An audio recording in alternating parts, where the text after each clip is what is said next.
are. We're starting to think you got turned around. What's wrong? Goblin song only good for us?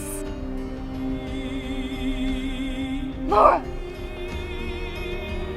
There she was, handing me coffee in one hand, taking my heart in the other.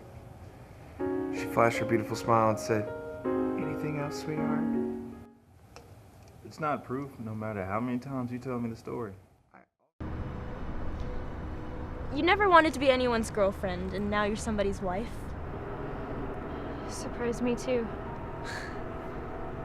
I'll never understand that. Tom. No, I mean seriously, it doesn't make sense. Stop!